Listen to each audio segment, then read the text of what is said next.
প্রিয় ভাই বোনেরা, চলে এসেছি তোমাদের মাঝখানে আমি একেডি স্যার। আজকে তোমাদের এবিটিএ 2025 সালের টেস্ট পেপারের পেজ নাম্বার 33 নিয়ে আলোচনা করব। এখানে রয়েছে পুরো এমসিকিউ। কেমন? আজকে আমরা 10টা এমসিকিউ নিয়ে আলোচনা করব। আমাদের কাজ এটা নয় যে পার্টিকুলার একটা অঙ্ক সলভ করে ছেড়ে দেবো, এরকম কিন্তু নয়। ওই একটা অঙ্ক সলভ করার অন্তরালে যে টেকনিক, যে কৌশল, যে থট লুকিয়ে আছে সেটাকে তোমাদের সামনে তুলে ধরবো, যার ফলে একটা সেট শেখার ফলে আমরা অনেকগুলো সেটের অঙ্ক সলভ করার একটা পাওয়ার তৈরি করতে পারবো। তাই চলো শুরু করি। ফার্স্ট অঙ্ক, f x equal x square by 1+x² হলে এফ এক্সের প্রসার এই চারটি অপশনের মধ্যে কোনটি কারেক্ট? দেখো, এই চারটে অপশনের মধ্যে একটা উত্তর সঠিক হবে। কেমন? কিন্তু উত্তর সঠিক হলে গেলেও একটু মাথায় রাখবে, অপশান এর ক্ষেত্রে না একটু কারেকশান করে নাও। কারেকশানটা কি? এখানে কিন্তু কখনোই থার্ড ব্র্যাকেট হবে না, হবে ফার্স্ট ব্র্যাকেট। কেন হবে ফার্স্ট ব্র্যাকেট? এর কনসেপ্ট যদি কেউ পেতে চাও অবশ্যই তোমরা কমেন্ট সেকশন লিখে পাঠাবে। অবশ্যই আমি তোমাদের সেই কনসেপ্টটা দিয়ে দেবো যে কী কারণে হয়। কেমন? তবে তোমরা এখানে ঠিক করে নাও, এটা ওপেন ইন্টারভ্যাল কিন্তু হবে। চলো এবার আমরা দেখে নিই অঙ্কটা করবো কীভাবে। তো অঙ্কটা আমি পুরো কনসেপ্ট দিয়ে করাচ্ছি এবং ট্রিক্স দিয়ে করাচ্ছি, যাতে তোমরা টেকনিকের মাধ্যমে খুব দ্রুত শিখতে পারো বা করতে পারো পরীক্ষার হলে, আর কনসেপ্টের মাধ্যমে এরকম ধরনের যে কোনো অঙ্ক দিক যেন ফিল করতে পারো এবং পরীক্ষা হলে নামাতে পারো। তো কি বলেছে? এফ এক্স সমান x² বাই 1+x²। আমাকে ওয়াই সমান দিয়ে দিয়েছে বাবু, তাই না? আমাকে ওরা ওয়াই সমান দিয়ে দিয়েছে। ওয়াই ইকুয়াল টু কী বলে দিয়েছে? x² বাই 1+x² আমাকে দিয়ে দিয়েছে। আমাকে কি বলেছে? এফ এক্সের প্রসার কী হবে, মানে ওয়াইয়ের যে রেঞ্জ, ওয়াইয়ের অঞ্চলটা, সেই অঞ্চলটা কার মধ্যে থাকবে? এর মধ্যে, এর মধ্যে, ওর মধ্যে, নাকি ওর মধ্যে? যদি আমরা একটু চিত্রগুলো এঁকে নিই না, ওই অঞ্চলগুলোর ছবি এঁকে নিই, তাহলে কি পাচ্ছি একটু দেখে নাও। তাহলে অঞ্চলটা আমরা আরও ভালো বুঝতে পারবো যে কার মধ্যে রয়েছে। দেখো, আমরা এখান থেকে কি বুঝতে পারছি? যদি একটা রিয়াল লাইন নিয়ে নিই, রিয়াল লাইন মানে কি? -∞ থেকে +∞। তাহলে দেখতে পাচ্ছি এখানে, ধরে নাও এটা 0, এটা 1। কেমন? তো দেখতে পাচ্ছি কি ওয়াইয়ের মান, কারণ এফ এক্সের প্রসার চেয়েছে, এফ এক্স মান তো ওয়াই, ওয়াইয়ের মান কার মধ্যে আছে? 1-এর সঙ্গে সমান এবং 1-এর থেকে বড়। বড় মানে চলছে এই একদম অসীমের পথে। কেমন? তার মানে ওয়াইয়ের মান এই অঞ্চলগুলোর মধ্যে কিন্তু রয়েছে। এটা অপশান নাকি? অপশান বিতে কি বলছে? অপশান বিতে বলছে আবার আমি একটা রিয়াল লাইন এঁকে নিচ্ছি, আর এটা হচ্ছে 0, এটা হচ্ছে 1। তো আমাকে বলা হয়েছে যে ওয়াইয়ের মান 0 সমান এবং 0-র পরের সমস্ত সংখ্যা কিন্তু 1 নয়, 1-এর আগে গিয়ে থেমে গেল। স্যার এটা হবে নাকি অপশান সি? আমি আবার রিয়াল লাইন এঁকে নিচ্ছি, এঁকে নেওয়ার পর কি বলেছে? এটা 0 ধরে নিলাম, এটা -1, এটা +1। তো ওয়াইয়ের মান -1-এর সঙ্গে সমান এবং -1-এর থেকে বড় সংখ্যা চলছে, একদম 1-এর সমান, 1-এর থেকে ছোট। স্যার ওয়াইয়ের মানগুলো কি এর মধ্যে থাকবে? -1-এর সঙ্গে সমান এবং -1-এর থেকে বড়। বড় হতে হতে স্যার 1 অবধি, 1টাকেও নিচের সঙ্গে, স্যার ওর মধ্যে থাকবে নাকি অপশন ডি? আমি আবার নিচ্ছি রিয়াল লাইন -∞ থেকে +∞। আর বলেছে কি আমি 0 আর 1 নিয়ে নিলাম, তো 0-র সঙ্গে সমান, 0-র সঙ্গে সমান এবং 0-র থেকে বড়। বড় হতে হতে কি অবধি? একদম .1 অবধি। কেমন? 1টাকেও সঙ্গে নিচ্ছি। তো স্যার ওয়াইয়ের মানটা কোন অঞ্চলের জন্য হবে এই অঙ্কটার ক্ষেত্রে? তো দেখো, আমি এটাকে দুরকম নিয়মে করতে পারি। একটি হচ্ছে এমসিকিউ শর্ট টেকনিকের মাধ্যমে, আর একটা বড় নিয়মের মাধ্যমে, পারফেক্ট নিয়মের মাধ্যমে। তো দেখে নাও আমরা শর্ট টেকনিকের মাধ্যমে কী করে বলতে পারি বিষয়টি। মাথায় রাখবে এখানে এফ এক্স কিন্তু বাস্তব চলের অপেক্ষক। বাস্তব চল অপেক্ষক মানে কি বলতো? মানে হচ্ছে অবশ্যই এক্স কিন্তু কি হবে? এক্স হচ্ছে বাস্তব সংখ্যা। কেমন? এক্স হচ্ছে কি বাস্তব সংখ্যা, এক্স বাস্তব সংখ্যা, এটা মাথায় রাখবে। যাই হোক, এবার আমার দরকার কি? ওয়াইয়ের প্রসার, ওয়াইয়ের অঞ্চলটা কার মধ্যে থাকবে। তো দেখো না, ওয়াই বাবু যখন তাকাচ্ছে এখানে অপশান এর দিকে, তো ওয়াই বলছে আমি আমি 1-এর সঙ্গে সমান এবং তার থেকে বড়, এটা। অপশান সি দেখো, ওয়াই বলছে আরে আমি এখানেও তো 1-এর সঙ্গে সমান বা তার থেকে ছোট। ওয়াই বলছে আচ্ছা আমি ডি অপশান থেকে তাকালে দেখতে পাচ্ছি আমি 1-এর সঙ্গে সমান বা তার থেকে ছোট। কিন্তু অপশান বিতে দেখো 1 কিন্তু বাদ। ক্লিয়ার? ওয়াইয়ের মানটা কিন্তু 1 বাদ, 1-এ পৌঁছাতে পারেনি বা 1-এর সঙ্গে সমান নয়, তার থেকে ছোট।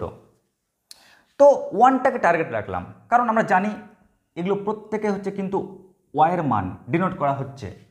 তাহলে আমি দেখলাম যে এই 3টা অপশানের ক্ষেত্রে ওয়াইয়ের মানটাকে কি নেওয়া হয়েছে বলো তো? 1 নেওয়া হয়েছে না, কারণ ওয়াইয়ের প্রসার ওয়াইয়ের মান। তাহলে আমি দেখতে পাচ্ছি যে অপশান এ এর ক্ষেত্রে, অপশান সি এর ক্ষেত্রে, অপশান ডি এর ক্ষেত্রে ওয়াইয়ের মানটাকে 1 নেওয়া হয়েছে। কার ক্ষেত্রে বলো তো? অপশান এ এর ক্ষেত্রে, অপশান সি এর ক্ষেত্রে আর অপশান ডি এর ক্ষেত্রে ওয়াইয়ের মানটাকে 1 নেওয়া হয়েছে। ওয়াইয়ের মানটাকে 1 নেওয়া হয়েছে, ওয়াইয়ের মানটাকে 1 নেওয়া হয়েছে, ওয়াইয়ের মানটাকে 1 নেওয়া হয়েছে। এখানে ওয়াইয়ের মানটাকে 1 নেওয়া হয়নি। দুঃখিত, ওয়াইয়ের মানটা 1 হলে পরিস্থিতি কি দাঁড়ায়? আচ্ছা, তো ওয়াইয়ের মান 1, তো চল লিখি এখন 1 ইকুয়াল টু, ওয়াইয়ের মানটা 1 পুট করছি, 1 equal to x square by 1 plus x square. এবার আমি আশা করে বসে আছি যে এক্সের বাস্তব সংখ্যা, বাস্তব মান পাবো। দেখি তো পাই কিনা। বা বর্গগ্রহণ করো, তাহলে কি পাচ্ছি? 1 প্লাস এক্স স্কোয়ার সমান কত? X square. তার মানে আমরা পাচ্ছি 1 ইকুয়াল টু 0। এমা, এ কী পেলাম আমি? এটা দেখার পর তো আমাদের দিমাগ পুরো ঘুরে গেল, কেমন একদম মুখটা পাঁচের মতো হয়ে গেল। কী হলো এটা? আমি কী করলাম? কখনো কি 1 ইকুয়াল টু 0 হয় নাকি? তার মানে নিশ্চয়ই ওয়াইয়ের মানটা 1 হবে না, তাই না? ওয়াইয়ের মানটা 1 হওয়ার জন্যই, ওয়াইয়ের মানটা 1 লেখার জন্য তুমি এরকম অবাস্তব একটা সিচুয়েশনে পৌঁছে গেছো। তার মানে নিশ্চয়ই ওয়াইয়ের মানটা 1 হবে না। তাই আমরা কি বলবো? ওয়াইয়ের মান 1 নেওয়া যাবে না, ওয়াইয়ের মান 1 নেওয়া যাবে না, ওয়াইয়ের মান 1 নেওয়া যাবে না। তার মানে অপশান বি হচ্ছে কারেক্ট অ্যান্সার। এটা একটা কৌশল। আরেকটা কৌশল কি হতে পারে, যেটা জেনুইন মেথড, সেটা হচ্ছে আমরা করব কি, আমরা এক কাজ করি, আমরা এখান থেকে দেখতে পাচ্ছি ওয়াই সমান কী রয়েছে? এক্সের ফাংশন। আমরা এখান থেকে এক্স ইকুয়াল টু বের করব। তো যখন এক্স ইকুয়াল টু বের করবো তো বর্গগ্রহণ করি, তাহলে কি পাচ্ছি? আমি নিচে বাই 1 ভেবে নিচ্ছি, তাহলে এক্স স্কোয়ার সমান কত? এই বরাবর গুণ করলে y plus x square into কত? ওয়াই। এটাকে এপারে নিয়ে আসো, এপারে নিয়ে এসে কমন নিয়ে নাও, এপারে নিয়ে এসে কমন নিয়ে এলে কি পাচ্ছি? এক্স স্কোয়ার কমন চলে আসছে, তাহলে 1 মাইনাস ওয়াই, এটা সমান কত পাচ্ছি? ওয়াই। বা আমরা যদি এক্স স্কোয়ার সমান বের করতে যাই তাহলে কি পাচ্ছি? ওয়াই বাই 1 মাইনাস কত? ওয়াই। তাহলে এখান থেকে আমরা এক্স পেয়ে যাচ্ছি। তাহলে এক্স সমান কি পাচ্ছি? এক্স সমান পাচ্ছি আমরা plus minus under root of y by 1 minus y. আমরা এটা পাচ্ছি, তাই না? এবার যখন আমি ওয়াইকে, মানে আমরা যখন এই ফাংশানটাকে ওয়াইয়ের ফাংশানে লিখলাম, তো আমরা প্রত্যেকে জানি এক্সের পরিচয়টা কি। আমরা প্রত্যেকে জানি এক্সের যে পরিচয়, এক্স কিন্তু বাস্তব সংখ্যা, এক্স বাস্তব সংখ্যা, তাই তো?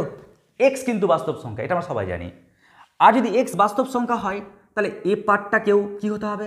এ পার্টটাকেও বাস্তব সংখ্যা হতে হবে, কারণ আমরা কি জানি? এক্স ইকুয়াল টু কি? বাস্তব সংখ্যা যে। আর এটা তখনই বাস্তব সংখ্যা হবে যখন এই রুটের মধ্যে যে আছে না, রুটের মধ্যে যাকে দেখতে পাচ্ছ, যদি সেই মানটা নেগেটিভ না হয়। কারণ সেই মানটা নেগেটিভ হয়ে গেলেই রুটের মধ্যে নেগেটিভ মানে কি? কমপ্লেক্স নাম্বার হয়ে যাবে। তার মানে বুঝে গেলাম যেহেতু ইকুয়াল টুর এ পার্টটা বাস্তব সংখ্যা, তার মানে কি এই পুরো পার্টটাই কি? বাস্তব সংখ্যা। আর এই পুরো পার্টটা বাস্তব সংখ্যা তখনই হবে যখন রুটের মধ্যে যাকে দেখতে পাচ্ছ, রুটের মধ্যে যাকে দেখতে পাচ্ছ, যদি সেই মান নেগেটিভ না হয়। নেগেটিভ না হয় মানে কি? যেন পজিটিভ হয় আর যেন 0 হয়। কারণ যদি 0 হয়ে যায় না, রুট 0 মানে কি 0, প্লাস মাইনাস 0 মানে কি 0ই হয়, আর 0 অবশ্যই বাস্তব সংখ্যা। কেমন? তার মানে এই পার্টটাকে কি হতে হবে? Greater than or equal two 0 হতে হবে। ও আর একটা তথ্য, কি তথ্য? এই যে হরটা আছে না 1 মাইনাস ওয়াই, এই হরটায় কিন্তু কোনো ক্রমেই 0 হওয়া চলবে না। কারণ হর যদি 0 হয়ে যায় তো সামথিং বাই 0 মানে অসঙ্গত, আনডিফাইন মানে ডিফাইন করা যায় না, অসঙ্গত মানে এখন সঙ্গত নেই, জানা নেই তো কম করে পাবে। তার মানে কি এই হরটাকে শূন্য হওয়া চলবে না, আর রুটের মধ্যে যে আছে তাকে greater than or equal two 0 হতে হবে। তো দেখো আমরা যদি এবার ওকে ক্যালকুলেশন করি না, তোমরা 11-এ করেছিলে ক্যালকুলেশন, যদি ক্যালকুলেশন করো তাহলে এখান থেকে তুমি পেয়ে যাবে, আমি দেখালাম না, এখান থেকে পাবে তুমি 0 greater than or equal to y আর 0 less than equal to y less than equal to 1, এটা পাবে। আর ওখান থেকে কি পাচ্ছ? ওয়াই নট ইকুয়াল টু 1, তাই না? ওখান থেকে ওয়াই নট ইকুয়াল টু 1 পাচ্ছ। দেখো এটা দেখেও কিন্তু বলতে পারবে আচ্ছা ওয়াইয়ের মানটা 1 নয়, দেখো এখানে ওয়াইয়ের মানটা 1, এখানে ওয়াইয়ের মানটা 1 নিয়েছে, ওখানে ওয়াইয়ের মানটা 1 নিয়েছে, একমাত্র এখানে ওয়াইয়ের মানটা 1 নয়, তাহলে অপশান বি কারেক্ট। আর যদি মনে করো না আমি স্যার পুরো অ্যান্সারটা চাই, তো তুমি প্রথমে এই পুরো ক্যালকুলেশনটা করবে আগে, কেমন? তো আমি একবার ডিরেক্টলি করে দিলাম। এবার দেখো ও বলছে ওয়াইয়ের মানটা 1 নয়, আর ও বলছে ওয়াইয়ের মানটা এর মধ্যে, দুটোকে যখন একত্রে আমি লিখব তখন আমরা কি বলবো? 0 less than equal to y less than 1, কারণ আমাকে 1 নিতে বারণ করেছে। এটাকেই আমরা কিভাবে লিখি? এটাকে আমরা লিখি y belongs to closed interval 0,1 open. তার মানে অপশান বি হচ্ছে কারেক্ট অ্যান্সার। চটপট লিখে নাও। এবার দেখো নেক্সট অঙ্ক নাম্বার 1-2 কি বলেছে? Sec inverse x equal to cosec inverse y হয়, তাহলে cos inverse 1/x plus cos inverse 1/y এর মান 4টে অপশনের মধ্যে কোনটি কারেক্ট? দেখো এই অঙ্ক কিন্তু দুরকম টেকনিকে করা যায়। কেমন? দুরকম টেকনিকে। তো চলো আমি প্রথমে একটা নিয়মে সলভ করাই। তো প্রথম যে নিয়মে সলভ করাবো ওটা হচ্ছে ট্রিকি টেকনিক। যখন আমি এন্ট্রান্সের ক্লাস করাই তখন সেই টেকনিকটা, সেই থটটা কিন্তু ইউজ করে। কীরকম দেখে নাও। আচ্ছা তোমরা প্রত্যেকে জানো যে স্যার সেকের মান আর কোসেক, ক্লিয়ার? সেকের মান আর কোসেকের মান কখন সমান হয় বলো তো? 45 ডিগ্রিতে না? সেকের মান আর কোসেকের মান কখন সমান হয়? 45 ডিগ্রিতে। স্যার ট্যান আর কট ওর মান কখন সমান হয় স্যার? 45 ডিগ্রিতে। তাহলে 45 ডিগ্রিতে ওর মানও 1 হয়, ওর মানও 1 হয়। দেখো সাইন আর কস, কেমন? সাইন আর কস ওদের যে মান কখন সমান হয়? যখন ওর মান 45 ডিগ্রি আর ওর মান 45 ডিগ্রি, তখনই কিন্তু ওদের মানটা সমান হয়। ওর মানটাও √2 হয়, এর মানটা 1/√2 হয়। ওরকম সেক আর কোসেক কখন ওদের মানটা সমান হয়? 45 ডিগ্রিতে। কেমন? কেন স্যার? কারণ 45 ডিগ্রিতে ওর মান হয় √2 আর ওর মান হয় কত? √2, ঠিক কিনা? তো আমরা এই যে ওর উইক পয়েন্ট, এই উইক পয়েন্টটাকে আমি কাজে লাগাবো। কেন দেখে নাও। ফার্স্ট টেকনিকে আমরা এখানে দেখতে পাচ্ছি সেক ইনভার্স এক্স আর কোসেক ইনভার্স ওয়াই এই মান নাকি সমান, মানে সেক ইনভার্স আর কোসেক ইনভার্স নাকি সমান। তো বুঝে গেলাম এক কাজ করি স্যার, আমি বরং এক কাজ করি। কি দেওয়া হয়েছে এখানে? এখানে দেওয়া হয়েছে sec inverse x equal to cosec inverse y. তো আপনি এক কাজ করুন স্যার, আপনি এখানে না এক্সের মানটাকে আপনি √2 রাখুন আর ওয়াইয়ের মানটাকেও আপনি √2 রাখুন স্যার। কেমন? তো এক্সের মান যদি আমি √2 নিই না, তাহলে কি পাচ্ছি দেখো। যদি আমি এক্সের মানটা √2 নিই তাহলে কি পাচ্ছি? সেক ইনভার্স √2 সমান কোসেক ইনভার্স √2। আমরা প্রত্যেকে জানি যে সেক ইনভার্স √2 মানে কত হয়? √2 মানে হয় সেক π/4। আর আমরা প্রত্যেকে জানি কোসেক ইনভার্স √2 মানে কি হয়? Cosec π/4, cosec π/4। তার মানে সেক ইনভার্স সেক ক্যান্সেল করলে π/4 পাচ্ছি, আর কোসেক ইনভার্স কোসেক ক্যান্সেল করলে π/4 পাচ্ছি। তার মানে আমি এটাই বলতে চাইছি যে তোমরা যদি এক্সের মানটা √2 ধরো অ্যান্ড ওয়াইয়ের মানটাও √2 ধরো, তাহলে কিন্তু এই যে দেখতে পাচ্ছ এই সম্পর্কটাকে সিদ্ধ করছে, তাই না? এক্সের মান √2, ওয়াইয়ের মানটাও √2 ধরো, তাহলে এই যে সম্পর্কটা ওকে স্যাটিসফাই করছে। আমরা এটা চোখে দেখে কিন্তু বুঝতে পারছিলাম, কারণ সেক ইনভার্স √2 মান যা, কোসেক ইনভার্স √2 মান তাই। এখন কি চেয়েছে? এখন চেয়েছে কস inverse 1/x plus cos inverse 1 কত? ওয়াই এর মান চেয়েছে।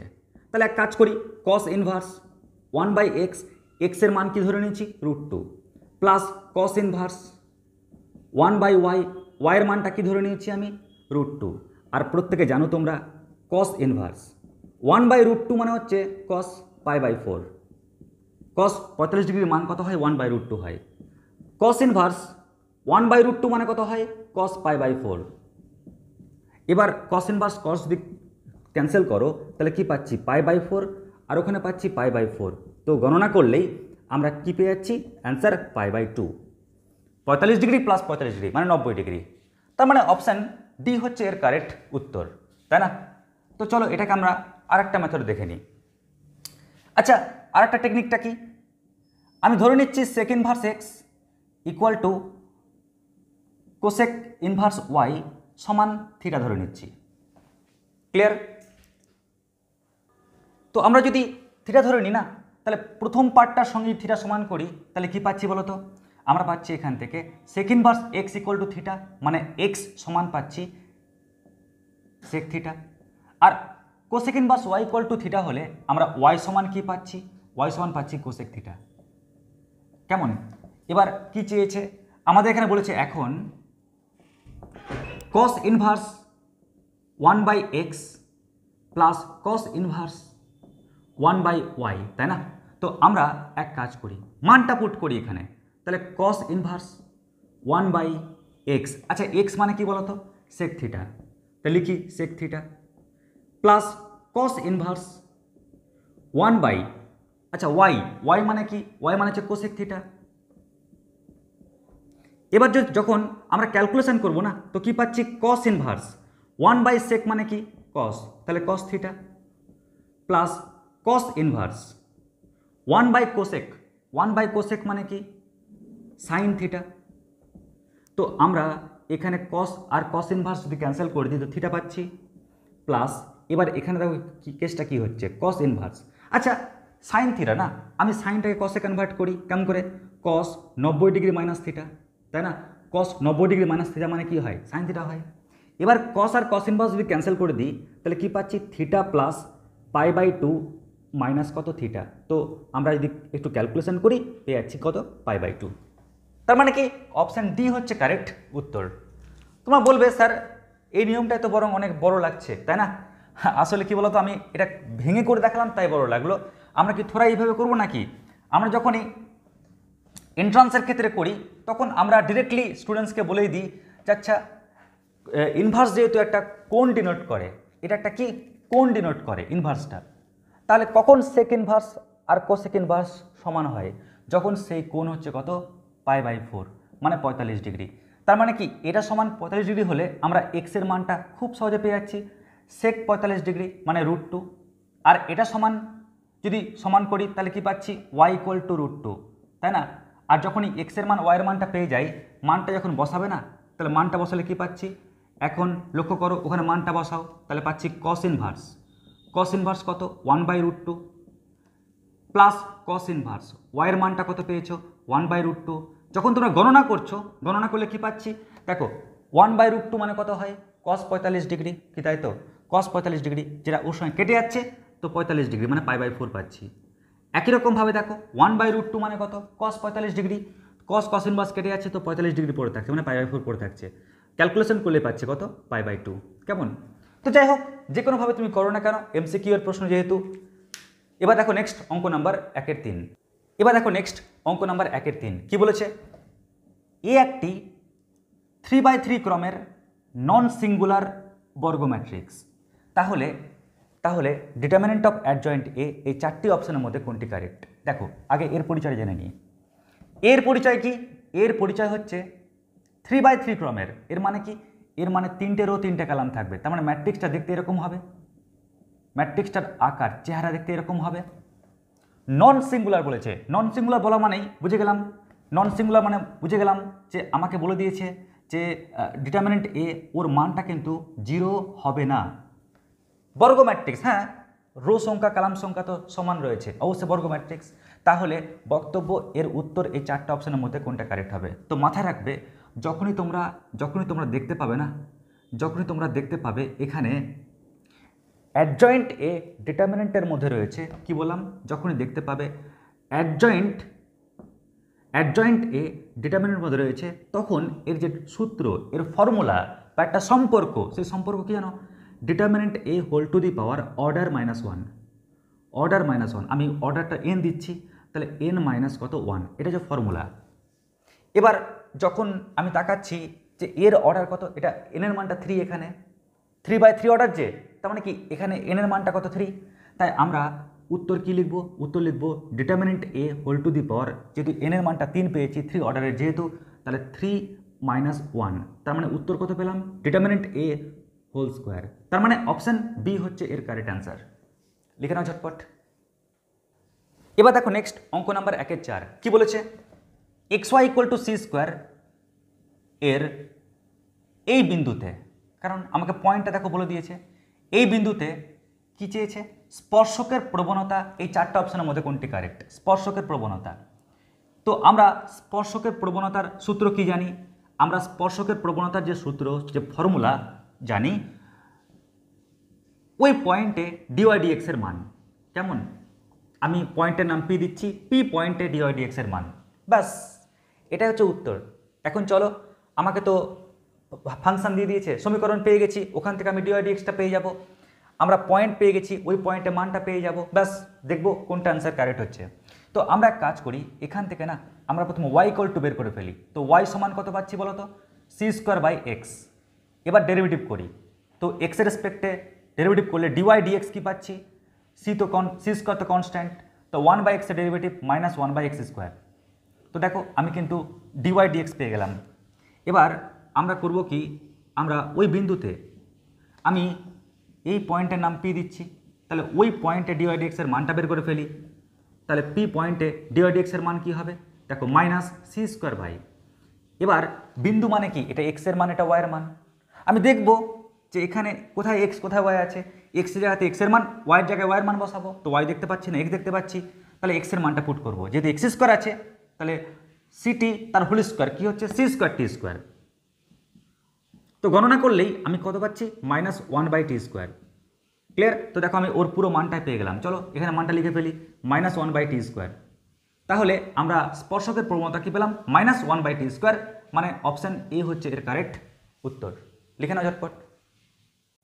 এবার দেখো নেক্সট অঙ্ক নাম্বার 1-5 কি বলেছে, এক্স এর সকল বাস্তব মানের জন্য F x equal to x, x less than equal to 1, আর এটা যখন এক্স গ্রেটার দ্যান 1, এবং বলে দিয়েছে এফ ড্যাশ এক্স এর অস্তিত্ব থাকে, তাহলে এই চারটা অপশনের মধ্যে কোনটা কারেক্ট হবে। তো দেখো যখনই আমাকে বলে দিয়েছে না যে এফ ড্যাশ এক্স এর অস্তিত্ব আছে, তখনই কিন্তু আমি বুঝে গেলাম, কি বুঝে গেলাম বলো তো, আমরা এখান থেকে বুঝে যাচ্ছি, আচ্ছা কোন পয়েন্ট বলো তো, আমরা দেখতে পাচ্ছি কিন্তু এখানে এক্স 1 পয়েন্টের কথা বলেছে, এক্স ইকুয়াল টু 1-এ আমাকে কিন্তু বিষয়টাকে আনতে হবে, কারণ এক্সের মান 1-এর থেকে বড়, ছোটো বাস 1, এই ফান্ডাটা কিন্তু ওখানে সলভ করিয়েছে। তাহলে এফ ড্যাশ এক্সের অস্তিত্ব আছে, এটা মানেই আমরা বুঝে গেলাম রাইট হ্যান্ড যে আমরা ডেরিভেটিভ পাবো কেমন, আর এফ ড্যাশ 1 আর লেফট এফ ড্যাশ 1 কেমন, এ দুটো কিন্তু কি হবে, এ দুটো সমান হবে, কারণ অস্তিত্ব আছে বলেছে যে। এবার আমরা এক কাজ করি, আমরা এবার সেই বড় ফর্মুলা প্রয়োগ না করে, মানে কি limit H tends to 0 plus লবে কি লিখবো F of X plus H minus F of X by H, ওটা না করে বরং এক কাজ করি, আমরা ট্রিক্স অ্যাপ্লাই করতে পারি এখানে। কি ট্রিক্স দেখে নাও, আমরা যখনই রাইট হ্যান্ডের দিকে যাচ্ছি তখন আমরা এই ফাংশনটার হেল্প নেব, কেমন, এই ফাংশনটার হেল্প নেব, কারণ একের থেকে বড় right hand, clear, left hand. তাহলে ওর ডেরিভেটিভ করলে কী পাচ্ছি, ওর ডেরিভেটিভ করলে পাচ্ছি আমরা 2x প্লাস কত বি ইন্টু 1 প্লাস 0, দেখো ওকে ডেরিভেটিভ করো 2x plus B into 1 plus 0, কিন্তু কোন পয়েন্টে, অবশ্যই এক্স ইকুয়াল টু 1 পয়েন্টে। আর এই সাইডটা কী পাচ্ছি দেখো, এক্সের ডেরিভেটিভ কত হয়, এক্সের ডেরিভেটিভ হয় 1, ক্লিয়ার, আমি এখানে এক্সের মানটা কত বসাবো, 1 পুট করব, বাট লক্ষ্য করো এখানে এক্সের মানটা 1 পুট করলে পাচ্ছি কত 2 প্লাস বি, আর এখানে তো এক্সের মান বসানোর জায়গায় নাই, তাই 1 পড়ে থাকলো, তাহলে বি কত পেলাম, বি পেয়ে গেলাম -1। যখন বি এর মান -1 পেয়ে গেলাম, এখানে কোথাও আমি সি পেলাম না, কোথাও সি পেলাম না, মানে কি সি এর মানটা যে কোনো রিয়েল নাম্বার হতে পারে, ক্লিয়ার, সি বলছে আমার দরকার নেই, আমার মান পেলি না, ঠিক আছে নো প্রবলেম, আমি যে কোনো আমার রিয়েল মান নিয়ে চলবে, কেমন, সি এর মানটা তুমি যদি 5 নাও তাও কিন্তু চলবে, সি এর মানটা 10 নাও তাও চলবে, সি এর মানটা √2 নাও তাও চলবে, কেমন, তার মানে সি এর উপরে দেখো নির্ভরই করছে না, মানে কি সি হচ্ছে যে কোনো রিয়েল নাম্বার। তাহলে আমরা বি এর মান কত পেলাম -1, আর সি এর মান পেলাম কত রিয়েল নাম্বার, মানে অপশান এ হচ্ছে এর কারেক্ট অ্যান্সার। লিখে নাও ঝটপট। এবার দেখো নেক্সট অঙ্ক নাম্বার 1-6 কি বলেছে, এই সরলরেখা আর এই সরলরেখা দুটি, এই চারটে অপশানের মধ্যে কোনটি কারেক্ট। দেখো আমি যখন এই সরলরেখা থেকে তাকাচ্ছি নো প্রবলেম, কেমন, আমরা কিন্তু এখান থেকে দেখেই বুঝতে পারছি এই সরলরেখার দিকে দেখে যে স্যার এই স্ট্রেট লাইনটার না, এই স্ট্রেট লাইনটার যে ডিআরএস, সেই ডিআরএসটা কত বলো তো, ও ডিআরএস হচ্ছে 1 2 3, কেমন 1 2 3, বাট আমি কিন্তু ওই স্ট্রেট লাইনের ডিআরএস আমি বলতে পারবো না -2 -4 6, কেন বলো তো, কারণ এখানে কিন্তু জেড মাইনাস কিছু নেই, কিছু মাইনাস জেড আছে, তাই আগে ওই পার্টটাকে ঠিক করে নিই। তাহলে X minus one by two minus two সমান কত Y minus two by minus four, আর লবকে হরকে যদি মাইনাস দিয়ে গুণ করো তাহলে কি পাচ্ছ Z minus three by minus six. যখনই আমি সমীকরণের এই অংশে জেড মাইনাস থ্রি নিয়ে আসার চেষ্টা করলাম, এবার কিন্তু তুমি বলতে পারবে স্যার এবার দেখুন এই যে এই স্ট্রেট লাইনটা না, এই স্ট্রেট লাইনটার যে ডিআরএস, ওই ডিআরএসটা কত, ওই ডিআরএস হচ্ছে মাইনাস টু মাইনাস ফোর আর মাইনাস সিক্স। এবার লক্ষ্য করো আমি যদি ওই দুটো স্ট্রেট লাইনের ডিআরএসে যে অনুপাতটা নিই না, দেখো কি পাচ্ছি ওয়ান বাই মাইনাস টু, দেখো কি পাচ্ছি two by minus four, three by minus six. আরে তুমি এটাও পাচ্ছ কত মাইনাস ওয়ান বাই টু এর সঙ্গে সমান, ওকে ক্যালকুলেশন করো তাও পাচ্ছ মাইনাস ওয়ান বাই টু এর সঙ্গে সমান, ওকে ক্যালকুলেশন করো তাও পাচ্ছ মাইনাস ওয়ান বাই টু এর সঙ্গে সমান। তার মানে আমি কি দেখতে পাচ্ছি, আমি দেখতে পাচ্ছি যে এরা প্রত্যেকে কিন্তু মাইনাস ওয়ান বাই টু এর সঙ্গে সমান হচ্ছে। তার মানে কি এদের প্রত্যেকের অনুপাতটা একই হচ্ছে, আর ডিআরএস এর অনুপাত যদি একই হয় না তাহলে অবশ্যই স্ট্রেট লাইন দুটো কী হবে সমান্তরাল হবে। কেমন, ব্যাস হয়ে গেল অঙ্কটি। এবার দেখো নেক্সট অঙ্ক, এবার দেখো নেক্সট অঙ্ক নাম্বার 1/7 কি বলেছে, এই তল আর এই তল এই দুটো সমতলের মধ্যবর্তী কোণ কত হবে। তো দেখো না আমরা এই সমতল থেকে পেয়ে যাচ্ছি কি ওর যে ডিআরএস, ওর ডিআরএস কত, ওর ডিআরএস পাচ্ছি 1 মাইনাস 1 2 কেমন, আর এই যে সমতল এই সমতলটার ডিআরএস কি পেয়ে যাচ্ছি, এর ডিআরএস পেয়ে যাচ্ছি আমরা 2 1 1। এবার আমরা ডিআরএসকে ভেক্টর ভাবতেই পারি, আর ভেক্টর ভাবতে গেলেই আমরা থিটা সমান কি পেয়ে যাচ্ছি কস ইনভার্স। কস ইনভার্স কি, এই দুটো ভেক্টরের ডট প্রোডাক্ট মানে কত 1 ইন্টু 2 মানে 2 প্লাস মাইনাস 1 ইন্টু 1 মানে মাইনাস 1 প্লাস 2 ইন্টু 1 মানে 2। আর হরে কি লিখবো, হরে লিখবো এই ভেক্টরটার মড ভ্যালু মানে under root of 1 square plus ওর স্কোয়ার মানে 1 প্লাস ওর স্কোয়ার মানে 4 ইন্টু এবার ওর মড ভ্যালু মানে কি 2 স্কোয়ার মানে 4 প্লাস 1 স্কোয়ার মানে 1 প্লাস 1 স্কোয়ার মানে 1। এবার যখন আমরা গণনা করছি বাবু তাহলে কি পাচ্ছি কস ইনভার্স, লবে কি পাচ্ছি 4 থেকে 1 বাদ 3, আর হরে কি পাচ্ছি √6 ইন্টু √6 মানে 6। কাটাকাটি করো, কাটাকাটি করলেই আমরা পেয়ে যাচ্ছি কস ইনভার্স 1/2, তাই না 1/2। আর আমরা সবাই জানি কস 60 ডিগ্রিতে হয় 1/2, সাইন 30 ডিগ্রিতে হয় আর কস 60 ডিগ্রিতে হয়। তাহলে কস ইনভার্স কস ক্যান্সেল হচ্ছে, অ্যান্সার কত পাচ্ছি 60 ডিগ্রি। তার মানে অপশান সি হচ্ছে এর কারেক্ট অ্যান্সার, লিখে নাও। এবার দেখো নেক্সট অঙ্ক নাম্বার 1/8 কি বলেছে, x log x into dy dx plus y সমান এটা। এই অবকল সমীকরণের সমাকল গুণক কি হবে। তো দেখো আমরা প্রত্যেকে জানি dy dx plus P into y equal to Q, কেমন, যেখানে পি কিউটা এক্স এর ফাংশন। তো এর সমাকলন গুণক কি হবে, ইন্টিগ্রেটিং ফ্যাক্টর কি হবে, সূত্র হচ্ছে ই টু দি পাওয়ার ওই পি এর ইন্টিগ্রেশন, কেমন, এটা হচ্ছে সূত্র। তো চলো আমরা প্রথমে ডিওয়াই ডিএক্স রাখার জন্য বাকি পার্টগুলোকে তারাই ওইদিকে, তাহলে কি পাচ্ছি আমরা, বা ডিওয়াই ডিএক্স প্লাস এটা দিয়ে ভাগ করে দাও তাহলে কি পাচ্ছি 1/x log x ইন্টু কত ওয়াই সমান x log x দিয়ে ভাগ করে দাও তাহলে কি পাচ্ছি আলটিমেটলি 2/x² পাচ্ছি। যদি x log x দিয়ে ভাগ করো তো দেখবে log x টা কেটে যাবে, 2/x² পড়ে থাকবে। তো আমরা কিন্তু dy dx plus P into y plus Q পেয়ে গেলাম, তাই না। তাহলে আমরা জানি ইন্টিগ্রেটিং ফ্যাক্টর বা সমাকলন গুণক কী হবে, ই টু দি পাওয়ার ওর ইন্টিগ্রেশন মানে ইন্টিগ্রেশন 1 কত x log x dx। আচ্ছা আমরা এক কাজ করি আমি লিখতে পারি লবকে আর হরকে x দিয়ে ভাগ করে দাও, লবকে x দিয়ে ভাগ করলে 1/x হচ্ছে, আর হরকে x দিয়ে ভাগ করলে log x পড়ে থাকছে, কেমন, তাহলে dx আমরা এরকম পেলাম। বা আমি এই ডিএক্সটাকে সাইডেও লিখতে পারি, এখানে লিখলাম। এবার ইন্টিগ্রেশনের সহজ রাস্তা কি জানো, দেখো হরের ডেরিভেটিভ করে তুমি যদি লব পেয়ে যাও না, মন দিয়ে শোনো সবাই, হরের ডেরিভেটিভ করে যদি লব পাও তাহলে লগ অফ হর হচ্ছে এর উত্তর ইন্টিগ্রেশনের ক্ষেত্রে। হরের ডেরিভেটিভ করে যদি লব পেয়ে যাও তাহলে লগ অফ হর কত রয়েছে এখানে, হর রয়েছে log x, ক্লিয়ার। তো লগ অফ হর এটা হচ্ছে উত্তর। এবার আমরা প্রত্যেকে জানি এখানে কিছু না মানে ই আছে, তো সূচকের বেস আর লগের বেসটা একই, ওই কারণে উত্তর কত হবে লগ এক্স। কেমন? তার মানে অপশান বি হচ্ছে এর কারেক্ট অ্যান্সার। লিখে নাও। এবার দেখো নেক্সট অঙ্ক নাম্বার 1-9 কি বলেছে, দুটি ছক্কাকে একসঙ্গে ছোড়া হলো। কেমন? দুটি ছক্কাকে একসঙ্গে ছোড়া হলো, প্রাপ্ত সংখ্যা দুটির যোগফল 4 হওয়ার সম্ভাবনা কত? তো দেখো তুমি যদি দুটি ছক্কাকে, কেমন, ধরে নাও এটা একটা ছক্কা আর এটা আর একটা ছক্কা, তো দুটো ছক্কাকে তুমি যদি একসঙ্গে ছোড়ো তাহলে আমরা কি পাবো? আর প্রাপ্ত সংখ্যা দুটির যোগফল 4 হওয়ার সম্ভাবনা। আরে ভাই সম্ভাবনা মানে কি? নিচে হচ্ছে টোটাল ঘটনা কটা আর উপরে যে ঘটনা নিয়ে এত আলোচনা করছি সেটা কতবার ঘটেছে। তো দেখো আমরা কি করছি কেসটা। আচ্ছা নিচে কি হবে? টোটাল ঘটনা। তো তোমরাই বলো একটা ছক্কার কটা পিঠ হয়? তো একটা ছক্কার পিঠ হয় 6টা, তাই না? 6টা তল হয় একটা ছক্কার, তবে না ফুট 2 3 4 5 6 পাই, তাই না? 6টা তল। কটা ছক্কা নিয়ে কাজ করছি? দুটো ছক্কা নিয়ে কাজ করছি, তাহলে মোট ঘটনা 6 স্কোয়ার। যদি মুদ্রা হতো একটা মুদ্রার কটা পিঠ? 2।